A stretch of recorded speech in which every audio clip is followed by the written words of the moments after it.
Hello, Leadership and Internal Relations Management class, or Journalism 440. I have a few reminders before your midterm exam. There is a review video up on YouTube that helps you review for the midterm, but I just wanted to give you a few reminders so you would know what to expect.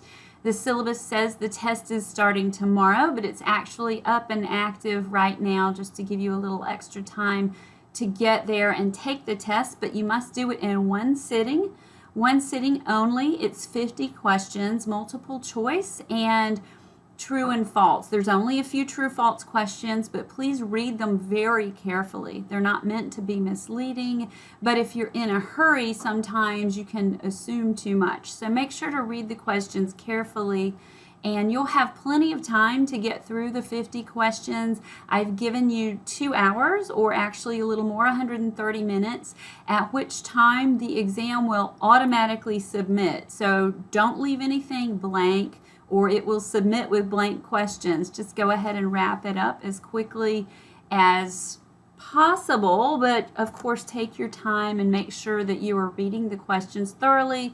None of it's meant to be tricky. I just want to go over very briefly what's going to be covered. It's everything on the syllabus up until now. So essentially, there's a question or two about everything we've talked about. Of course, the introduction and foreword to our book, the PR Week article, also known as PR Pros when it's for free on our website, is PR ethical. There's also one about liars that you should have read. And of course, our main textbook, Chapter 1, and the synopsis PowerPoints, the reading reading, what goes wrong with leaders and why your leaders sometimes not good at leading, manipulating, lying, trying to cover for themselves, and so on.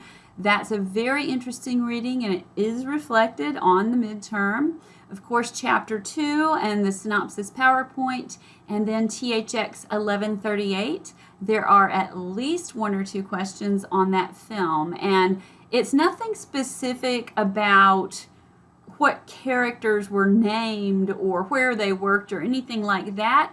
It's the overall big picture of what society is represented in that film. The same with Equilibrium, and I think that those films are basically big pictures. If you've seen the video on YouTube that reviews the main concepts, then you're going to know how to answer these questions.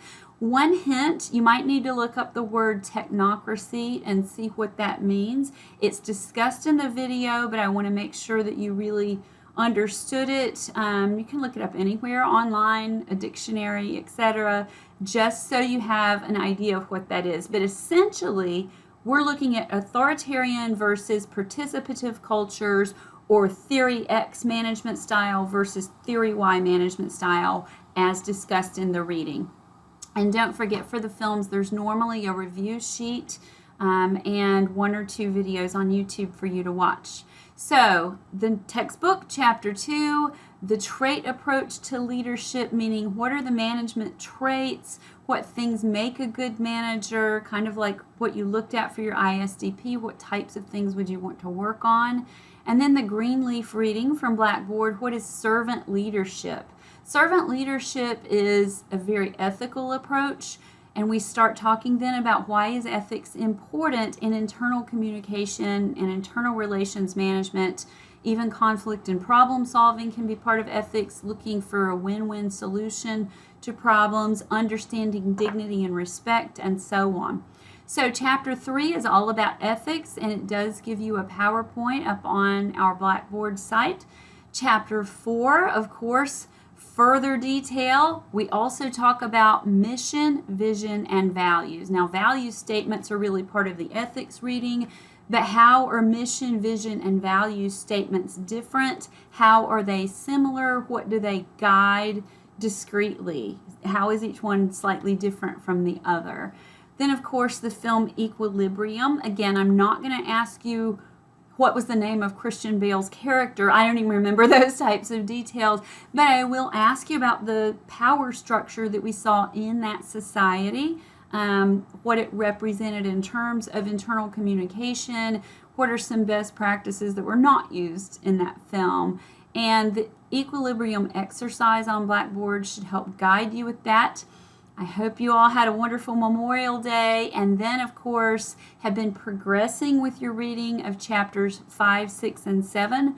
Those are short, hard-hitting chapters, but they do cover a lot of organizational structure, culture, and communication climate. So organizational structure is, again, how the firm is organized. If it's hierarchical and highly structured, it may look like a pyramid. If it's decentralized or flatter, it may have a low pyramid structure or like boxes linked together with lines to a top headquarters structure. So those types of things do affect the flow of communication in an organization, as does the hierarchy, the management style, and so on. But looking at organizational culture, as we've reviewed before, is really the personality of an organization. What is it like inside that organization? Is it warm and participative? Is it something where people innovate and they're encouraged to have a hand in what happens in the organization? Or is it a very hands-off culture where you just go to do a job and there's not a lot of involvement? There's more of a punching the time clock type of structure, so to speak. And then communication climate is smaller than organizational structure. You can have many communication climates across one organization. So the accounting department or the IT department may have very different communication climates than the public relations function. Internal communicators are normally more active in gathering information throughout the organization. They talk to a lot of people informally. They try to develop working relationships, friendship, and lines of communication throughout the organization so they can listen for problems, whereas others in the organization, like accounting, legal, or finance, probably stick more to their own area and don't get so involved in the means of production, the sales force, marketing initiatives, executive leadership, public affairs, community relations, and so on. So communication climates can be cool and distant. They can be warm and engaging. So they're normally described in a climate type of thing, almost like a weather report. And there can be many. So thinking about the midterm exam, I want you to make sure that you've given yourself plenty of time to take the test before the deadline.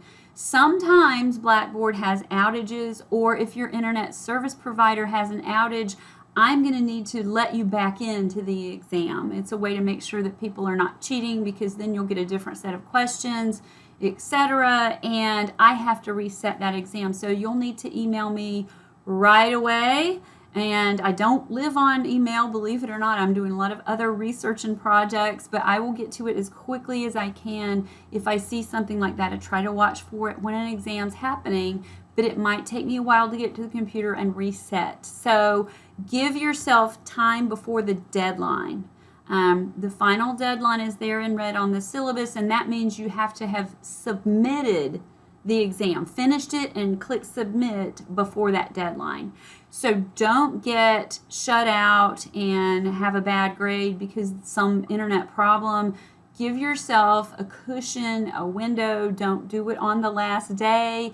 Make sure that you're ready and you've studied, you've reviewed what you need to, but don't procrastinate. It's really not that bad. Straightforward 50 questions, and it's mostly definitions and a little bit of application through the films, but a lot of what does it mean to have an authoritarian organizational culture, or what's participative. So it's that type of thing. It's not complicated. It's just meant to make sure that you've comprehended the readings that we've had.